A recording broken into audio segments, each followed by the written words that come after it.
Salut à toutes et à tous, aujourd'hui je vous retrouve comme tous les 2 jours ou presque durant le mois de juillet pour vous parler d'un livre écrit par un auteur ou une autrice africain ou africaine.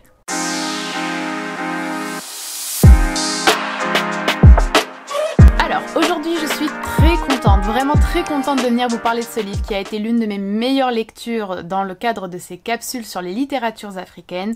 Je viens vous parler d'un des auteurs les plus connus en France il me semble, dans ce registre-là. Il s'agit d'Alain Mabankou, qui est un auteur extrêmement traduit, extrêmement présent sur la scène médiatique. Je ne le connais qu'en tant qu'essayiste pour le moment, mais je suis très curieuse de découvrir sa fiction et aussi sa poésie. Et je viens ici vous parler de 8 leçons sur l'Afrique, qui est, comme son titre l'indique, un recueil de 8 leçons qu'il a donné au Collège de France, et c'était d'ailleurs la première fois qu'un écrivain noir y siégeait. Si vous voulez en savoir plus sur mon avis sur les sanglots de l'homme noir, vous aurez un lien dans la barre d'infos d'ailleurs.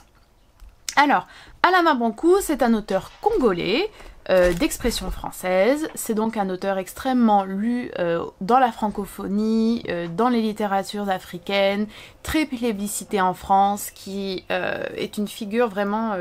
l'une des figures les plus connues des littératures africaines dans la francophonie, mais pas que. Ce recueil, 8 leçons sur l'Afrique, ça a vraiment été une incroyable lecture. J'ai annoté beaucoup de passages et j'ai hâte de le relire pour en annoter encore plus. Ça m'a fait vraiment réfléchir, ça m'a donné des tas d'idées de vidéos, des tas d'idées de podcasts. Je ne peux que vous recommander cette lecture extrêmement intéressante, réellement extrêmement intéressante. L'une des preuves pour moi de la réussite de cet ouvrage, c'est que c'est juste un livre qui donne envie d'échanger, de discuter. On aurait envie d'avoir Alain Mabankou en face de nous pour lui poser des questions, pour qu'il nous enseigne encore plus de choses. On a envie d'échanger avec des gens qui ont lu ce livre. Et en fait, cette envie de partage, pour moi, c'est la preuve d'une intervention orale, parce que c'est premièrement oral très réussi, car vivante et stimulante, et puis ça se retranscrit extrêmement bien à l'écrit, avec une plume qui vraiment... moi me plaît, elle est fluide, elle est légère, elle est précise, elle est ironique quand il le faut, elle est érudite. Vraiment rien à dire, je n'ai absolument rien à dire, il me semble, de négatif sur cet ouvrage pour le moment. La francophonie, par ailleurs, c'est un sujet, moi, qui m'intéresse énormément. On en a déjà parlé, notamment avec Abdelrahman Waberi dans ma vidéo sur Djibouti, mais pas que. La francophonie, c'est vraiment un sujet important, c'est un sujet qui intéresse aussi beaucoup Alain Mabankou. C'est d'ailleurs lui qui avait écrit cette lettre et elle fait partie... elle est à la fin du roman, ou au début, je ne sais plus, elle est à la fin. Il y a la lettre ouverte au président de la République, c'est-à-dire à Macron, l'avait faite pour justement au sujet de la francophonie. Donc ça aussi c'est quelque chose de très intéressant, parce que le projet de Macron était totalement fallacieux. C'est une lettre qui date de 2018. Donc voilà, il y a aussi ça qui est présent dans le roman, et moi ça m'intéresse vraiment. Alors les textes, je les ai tous trouvés nuancés, informatifs, pointus, avec énormément de sources, très bien documentés, tous très pertinents, qui éveillaient énormément de réflexion. Ça amène en fait à reconsidérer, il me semble, les rapports entre les cultures et les pays, loin d'idées de concurrence, de hiérarchisation, de vol ou de copie. Ici, c'est vraiment l'enrichissement et la rencontre, tout en étant lucide vis-à-vis de ce qui s'est passé, de ce qui se passe également, au point de vue historique, économique, culturel, entre les anciennes colonies françaises et la France, l'Hexagone, mais pas que. Et ici donc en fait on met à l'honneur, et ça c'est rare et ça fait du bien, on met à l'honneur les faits, vraiment. Et ça c'est quelque chose que j'apprécie énormément avec Alain Mabankou, et ce que j'avais déjà ressenti en tout cas dans Les sanglots de l'homme noir, c'est qu'il n'y a de complaisance pour personne et pour rien, qu'il parle et qu'il écrit avec honnêteté, en étant extrêmement... au fait de ce qu'il nous raconte, et ça se ressent pleinement lorsqu'on lit ses ouvrages.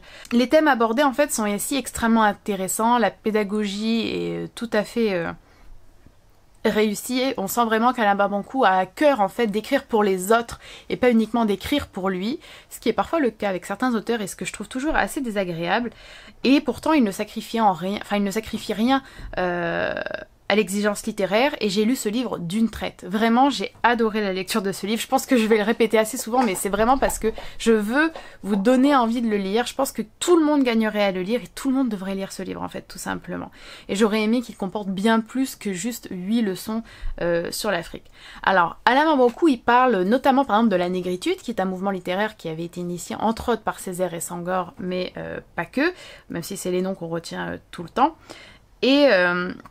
justement, point extrêmement intéressant à ce sujet, justement, Alain Mabankou parle du mouvement de la négritude, il le présente, il en montre également les aspects positifs, les aspects qui en ont été acclamés, il montre aussi les gens qui n'ont pas forcément été en accord avec ce mouvement un petit peu, les gens qui l'ont critiqué, et puis il s'intéresse à un sujet qui moi m'intéresse beaucoup, c'est... bon désolé pour les répétitions, mais c'est l'enthousiasme qui parle dans cette vidéo.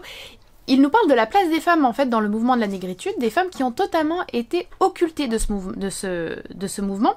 Et d'ailleurs, ça m'a beaucoup interpellée parce que à la lecture du discours sur le colonialisme de Césaire, c'est un point qui m'avait beaucoup marqué, c'est que Césaire ne parle jamais des femmes.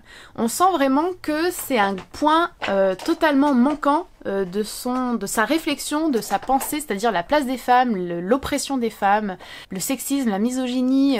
C'est quelque chose qui n'apparaît jamais dans les réflexions de Césaire, en tout cas de ce que j'ai pu lire pour le moment, et Alain Mabanckou le souligne aussi en parlant du fait que les femmes ont totalement été effacées en fait du mouvement de la négritude.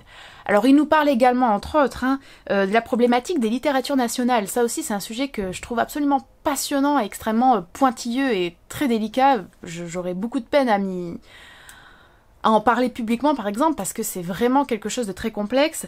Il parle de la francophonie, comme je vous l'ai dit. Des réflexions d'ailleurs qui sont assez intéressantes avec celles qu'il y a pu avoir au Maghreb sur la francophonie. Je pense par exemple évidemment à Kateb Yassine, mais pas que. Il parle également des thèmes abordés dans les romans africains, par exemple la question de l'enfant soldat, de la surreprésentation de l'enfant soldat. Il parle de choses auxquelles je n'aurais jamais pensé par exemple et que je ne connaissais également pas du tout. Par exemple, il parle du fait que... en fait, il s'interroge tout simplement sur les couvertures. On donne par exemple souvent aux livres qui sont écrits par des auteurs ou des autrices africaines. Il parle également du fait qu'il existe des collections à part, et est-ce qu'on peut s'interroger sur ces collections. Il parle des migrations entre guillemets de certains auteurs, de collections qui sont réservées vers des collections qui en fait ne le sont pas. C'est très intéressant, et comme toujours je trouve en tout cas avec Alain Mabanckou, il n'y a jamais de stéréotypes, il n'y a jamais de clichés, il n'y a jamais de manichéisme, il ne se dirige pas tout de suite vers des conclusions hâtives qui ne tiendraient pas en compte les faits, il met toujours tout en perspective et c'est tellement, tellement appréciable. Vraiment, en tout cas, moi, j'ai adoré. En fait, pour vous la faire courte, concrètement, j'ai énormément appris avec ce livre. Vraiment. J'ai énormément appris, je me suis rendu compte, enfin je le savais déjà, mais ça n'a fait que souligner en fait mon inculture et mon ignorance d'énormément de sujets liés à la littérature de ce continent, aux littératures plutôt devrais-je dire de ce continent, aux différentes problématiques qui tournent autour. Et quand bien même j'ai beaucoup appris, quand bien même j'ai voulu prendre énormément de notes, j'ai pas éprouvé de difficulté du tout à la lecture. Et ça c'est extrêmement agréable en fait quand on a un livre qui est une telle mine de ressources, de documentation, et pour autant... la lecture est fluide, la lecture est agréable, la lecture est totalement... est un réel plaisir, et puis très agréable également. Il y a une bibliographie à la fin, enfin ça fait plaisir, parce que par exemple, encore une fois, alors bien évidemment le contexte n'est pas le même, le texte en lui-même n'est pas le même, mais par exemple, discours sur le colonialisme de Césaire, il n'y avait absolument aucune source, aucune note, et Césaire nous assénait parfois certaines vérités qui sont tout sauf... qui font tout sauf l'unanimité, on va dire, et il n'y avait aucune source. Et là, avec Alain Mabanckou, on a vraiment un grand étendard à la fin qui nous permet d'avoir énormément de sources. Je vous en donne juste quelques-unes, par exemple... Philippe de Crène, le panafricanisme, que sais-je. Ensuite, on a bien évidemment Césaire. Ensuite, on a Tanella Boni, Femme en négritude, Paulette Nardal et Suzanne Césaire. Ensuite, on a par exemple Michel Daché, La civilisation de la femme dans la tradition africaine, rencontre par la Société africaine de la culture. On a après Célestin Monga, Nihilisme et négritude. On a après Ada Ozoamaka Azodo, Entretien avec Aminata Sofol. Bref, énormément de ressources. Ce livre, c'est juste une richesse, une petite perle de richesse. En tout cas, j'ai vraiment adoré. Ça m'a donné du coup tellement envie de lire tous ces ouvrages, les ouvrages cités par Alain Mabanckou. Ça m'a donné envie de faire des recherches sur les auteurs et les autrices cités par Alain Mabanckou. Alors, et ce qui est intéressant, c'est que c'est pas non plus un catalogue de citations ou un catalogue de références, ce que peuvent avoir tendance à faire certains auteurs. Non, Alain Mabanckou les cite, on comprend pourquoi il cite ces personnes, ou ces textes, ou ces éléments, ou ces faits historiques et économiques, il les analyse, il nous explique, c'est extrêmement bien fait, ça permet vraiment une compréhension directe presque du rapport en fait entre le sujet et puis toutes ces références, qui est toujours très apprécié. Et puis en même temps, il nous laisse aussi très autonomes, c'est-à-dire qu'il va pas non plus... Ces leçons sont quand même brèves, et il n'est pas là pour nous prendre la main et nous guider, par exemple, nous petits blancs lisant ce livre, pour nous aider à tout comprendre et qu'on fasse aucun travail. Non, il faut que chacun fasse son travail, il nous donne énormément de sources, énormément d'éléments, et après on est autonome, on prend ce livre comme point de départ, et puis on fait nos propres recherches, on fait nos propres lectures, et c'est ça qui est extrêmement agréable.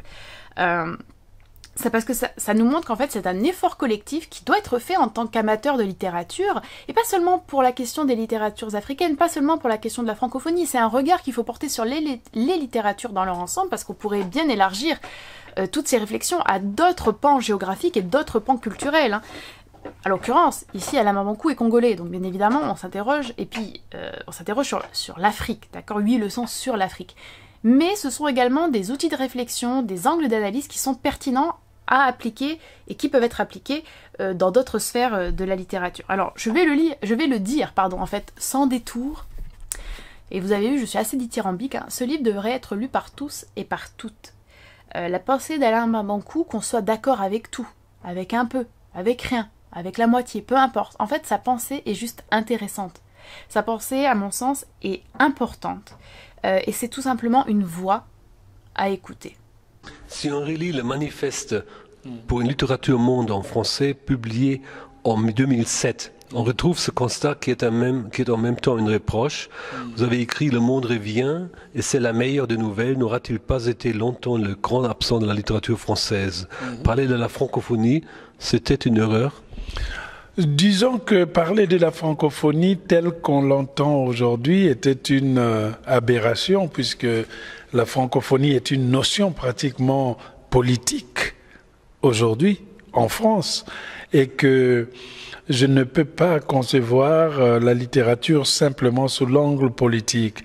Et je pense que parler du monde, c'est décrire ce qui se passe, c'est dire la condition humaine. Et cette condition humaine, c'est vrai, est affectée par les différentes politiques, mais en même temps, cette condition humaine du monde est détachée de la politique parce que ça demande à nos propres énergies, à notre propre volonté de pouvoir voir les choses autrement qu'on nous les propose.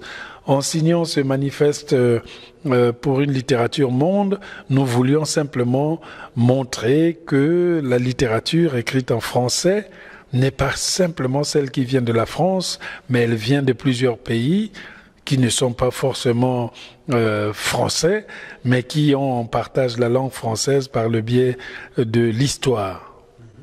Dans ce manifeste que je citais, on lit aussi, je cite, « Soyons clairs, l'émergence d'une littérature monde en langue française consciemment affirmée, ouverte sur le monde, transnationale, signe l'acte de décès de la francophonie. » Est-ce que ce manifeste a eu un écho qui correspond à vos ambitions? Le manifeste en 2007 a eu un grand écho. Ça a permis de bouger les lignes, ça a permis de dégeler la littérature française contemporaine, ça a permis aussi de faire entendre des voix qu'on n'entendait pas. Dans ce sens, nous avions réussi ce pari, mais il reste que la littérature est une affaire individuelle. Elle ne se conçoit pas en groupe ou en troupeau. C'est pas parce que nous aurions signé un manifeste que tout d'un coup, nous nous retrouverions avec du talent. Ce qu'il faut aujourd'hui, c'est de faire entendre la singularité de sa voix, de faire entendre ce qui nous est particulier. Avec le temps, je me suis aperçu que je me trompais d'analyse. La littérature francophone est un grand ensemble d'un tentacule enlace plusieurs continents, vous avez écrit. La littérature française est une littérature nationale. C'est à elle d'entrer dans ce grand ensemble francophone. Oui, parce qu'on a... C'était une citation de vous, n'est-ce pas? Oui, parce qu'on a toujours tendance à penser que les littératures francophones seraient des littératures tentaculaires, lointaines, qui seraient nourries par la littérature française. La littérature francophone a son autonomie. Les univers des Congolais, des Belges, des Suisses, des Haïtiens, ce sont des littératures qui ont leur particularité parce qu'ils réinventent le monde, ils changent de discours, ils refusent tout ce que la littérature coloniale a apporté comme préjugés. La littérature francophone, c'est une littérature qui cherche à parler de l'individu sans pour autant demander la permission à la France. On a toujours tendance à penser que nous autres, écrivains français, voilà les lapsus, on a toujours tendance à penser que nous autres, écrivains d'Afrique, francophones, nous serions peut-être à la botte de la littérature française. C'est cette différence que nous voulions manifester en disant que notre littérature, elle est dans le monde et qu'elle ne doit pas être dictée forcément par ce qui se passe à Paris.